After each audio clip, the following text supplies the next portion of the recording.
Warning: the following video contains spoilers from AMC's The Walking Dead. Negan demands apologies. Carl takes charge. Jerry takes a dive, and Maggie violates the Geneva Convention. And the shocker we didn't see coming, all on the Governor Reacts. Hi there. They call me the Governor, and while I love to see it when Rick's plans go to shit, the look on his face when he saw the Saviors were free, even I felt a little bad. Of course, as soon as things got a little hot and heavy, the trash took itself out. Big surprise there. Definitely not people you can count on in a fight, Rick. Good thing Carol and Jerry came by, Rick would have been stuck. So we begin to see the Saviors strike back. I have to ask, how many friggin' Saviors are there?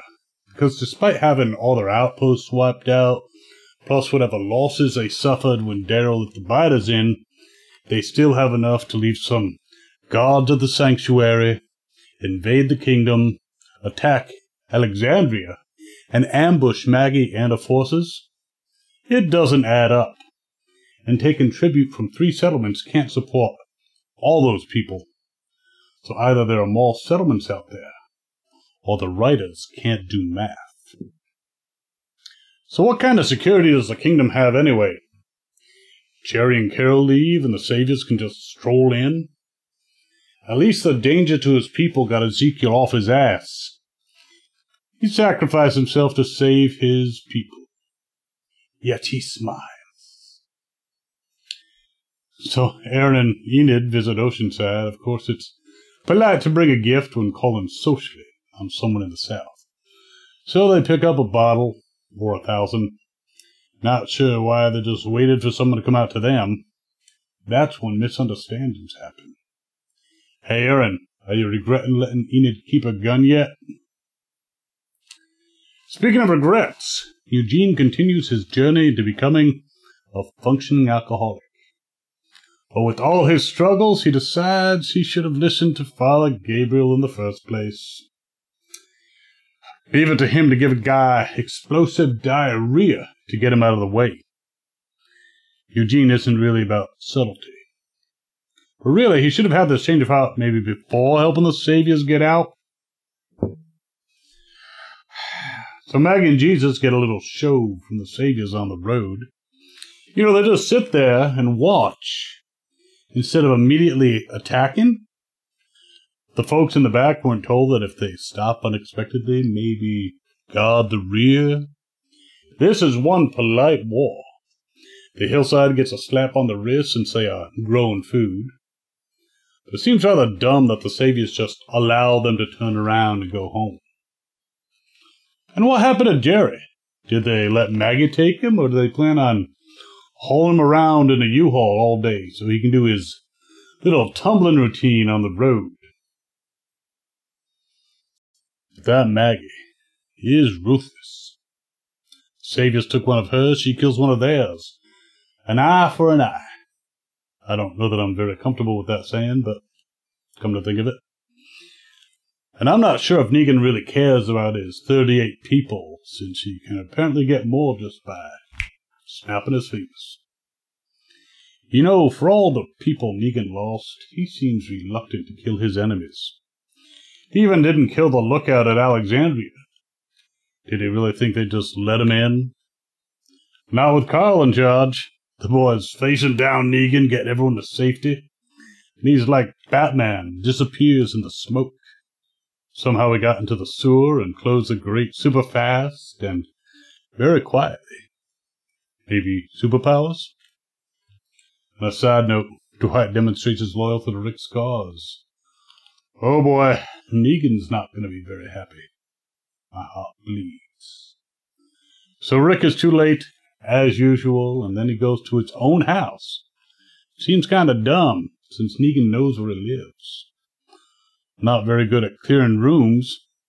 And he's calling for Judith, which she's supposed to answer.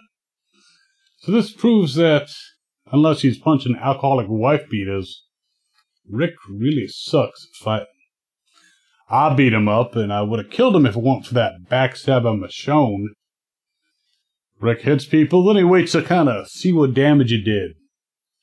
So Negan ended up throwing him out a window. Run, Rick. Luckily, he runs into Michonne, who's taking out a frustration on a convention creeper who got a little too handsy. It's half open, she turned around and stabbed him. But no, they run off. Which brings us to the shocking moment of the episode. And yes, some people were shocked despite the clues. So it turns out that when Carl decided to help Sadiq on his quest to release the souls of biters, Carl got bit. And while he's still lucid at the moment, Carl is well on the road to Biterville. So do you think Sadiq is to blame? Will Rick blame him? Or is it pretty much all on Carl? Now yes, I'm not fond of Rick. Plus, Michonne still owes me a penny. But I can feel their pain as Carl revealed he's doomed to become a biter, or be put down before them. It's a shame now that he's actually found himself and figured out the person he wants to be. He's about to die.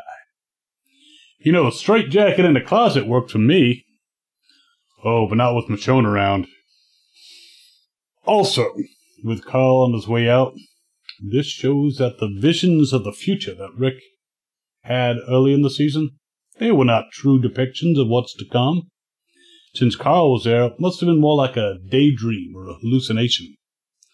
Unless they're trying to throw us a curveball and someone shows up with a cure in time to save him.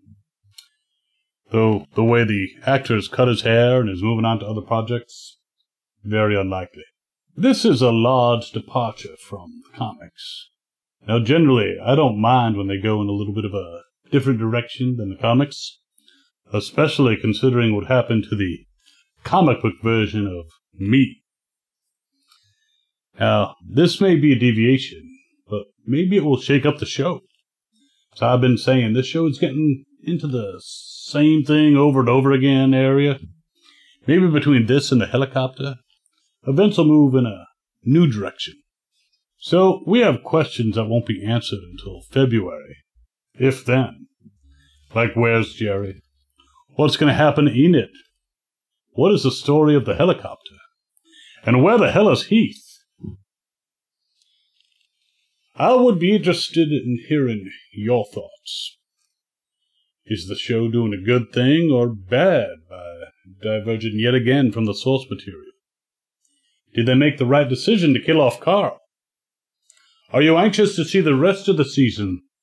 Or are you done with the show, as so many people say on Facebook every single week?